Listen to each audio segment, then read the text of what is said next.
Learn ऑलवेजमध्ये तुम्हा सर्वांचे सहर्ष स्वागत करते. तर आपण पाहूयात क ची स्पेलिंग. तर क जेव्हा आपण म्हणतो तेव्हा क आणि अ असा दोन्हीचा उच्चार होतो. तर क साठी के आणि अ साठी ए. तर का सुद्धा तसंच असतं.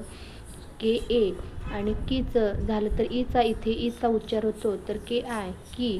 दुसरी व्हेरायटीसाठी डबल ई असं वापरलेलं आहे. तर के डबल ई असं झालं. तर कू साठी इथं ऊचा उच्चार होतो म्हणून के यू. तर कू.